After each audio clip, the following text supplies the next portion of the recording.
Aliyeko mbele yako ni mchungaji kiongozi wa kanisa la Calvary Prayer Church Makanya, ambapo tunatarajia kuwa na mkutano mkubwa wa injili ambao unaenda kufanyika kuanzia tarehe 17 ya mwezi wa 6 mwaka 2026 na mpaka tarehe 21 mwezi wa 6.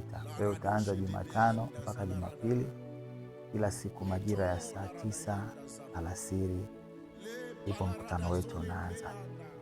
Mpaka sasa maandalizi yanaendelea vizuri na tunamshukuru Mungu kwa neema ambayo ametupa. Watu wa Mungu wamejitoa kwa ajili ya support ya mkutano huu. Tumeona ari ya kanisa, tumeona vibe la kanisa kwenye mkutano huu.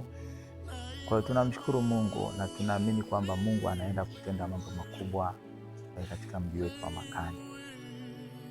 Kanisa la Calvary chini yangu ni kanisa ambalo linatamani sana uamsho wa Kipentekoste, kwa sababu kuna maeneo ambayo mara nyingi ni maeneo magumu sana, ambayo unakuta watumishi wanakuja wanaondoka, wanakuja wanaondoka. Lakini ukiangalia zaidi ni kwamba unakuta ni hali ngumu ambazo watumishi wa Mungu wanakutana nazo. Na Makanya imekuwa ni eneo ambalo watumishi wengi hawakai, wanakuja wanaondoka kwa sababu ya anga hili kuwa gumu. Na sisi kama Calvary, ama mimi kama kiongozi wa kanisa la Calvary, ni shauku yangu kuona kwamba anga la Makanya linafunguliwa na makanisa ya Kipentekoste yanaongezeka na waumini wanakuwa wengi kwenye makanisa ya Kipentekoste, ili Upentekoste Makanya uwe na nguvu, kwa sababu ni eneo ambalo kiukweli limegubikwa na watu wengi. Unakuta ni wapagani, hawaendi msikitini, hawaendi kanisani, wengine washirikina hivyo. Na ndio maana natamani kabisa kuona kwamba Mungu anaonekana kwenye huu mji kwa ajili ya kuleta ukombozi. Ni eneo pia ambalo unakuta limefungwa kimaendeleo kuliko miji mingine ambayo imeanza hivi karibuni kama Hedaru na kadhalika. Lakini moja ya vitu ambavyo vinarudisha nyuma eneo letu hili ni ubinafsi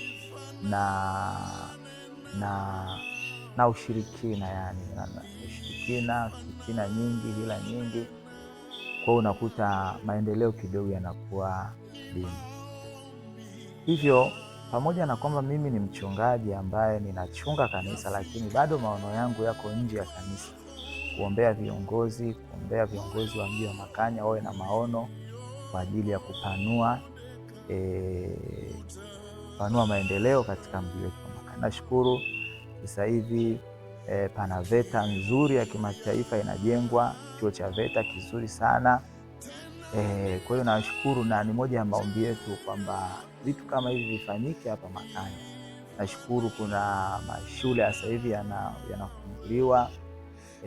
Kanisa la Roman Catholic baada ya kufungua shule ya msingi ambayo ni darasa la kwanza mpaka la 7, nafikiri sasa hivi wana mpango wa kufungua sekondari. Naamini kabisa kwamba tunaenda kinaendelea, na mimi furaha yangu ni kuona mji huu unachangamka. Mji huu unakuwa ni mji ambao wawekezaji wanakuja kuwekeza, miradi mbalimbali inafunguliwa. Watu wasiogope tena kuja kuwekeza Makanya. Makanya ni mji mzuri, una maeneo makubwa mazuri ambayo yanafaa kuwekeza viwanda. Ni matamanio yangu pia hata kiwanda cha simenti kiweze kujengwa Makanya, kwa sababu gypsum inazalishwa Makanya. Lakini pia Makanya ina maeneo mazuri, ina ardhi nzuri ambayo inakubali kila mmea. Kwa hiyo hata kwa ajili ya kilimo, tunaamini kwamba maji haya ya nyumba ya Mungu yatakapofanikiwa kupita kwa mradi ule wa Korogwe na mpaka atakapopita Makanya, tunaamini kabisa kwamba Makanya itakuwa kijani kibichi. Kwa hiyo ndio maana mkutano huu unapokuja, natamani najaribu kuleta watumishi mbalimbali ambao wana nguvu ili kuweza kuleta ukombozi katika mji huu. Hii timu ya huduma ya Fire Revival Spirit of God ambayo itakuja Makanya kuanzia Jumatano, mtumishi wa Mungu anamtumia sana katika kupasua anga.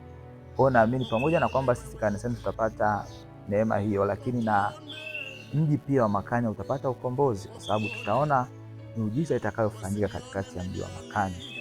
Kwa hiyo huu ni mwanzo tu, huu ni mwanzo. Nina miaka 5 sasa hivi ambayo ni miaka ya moto wa ajabu, kasi ya ajabu ambayo itafanya Makanya isikimbiwe tena na watumishi wa Mungu. Watumishi wa Mungu wasikimbie huu mji. Huu ni mji wenye neema. Watu waokolewe, makanisa ya Kipentekosti yajae. Watu wakienda kule TAG wamejaa, kule EAGT wamejaa, kule Pentekosti wamejaa kule. Na natamani kuona kabisa watumishi mbalimbali, makanisa mbalimbali yaje Makanya tushambulie huu mji kwa pamoja, kwa sababu mmoja anapiga 1000 na wawili 10,000. Kwa hiyo karibu sana mtu wa Mungu katika mkutano huu wa Injili.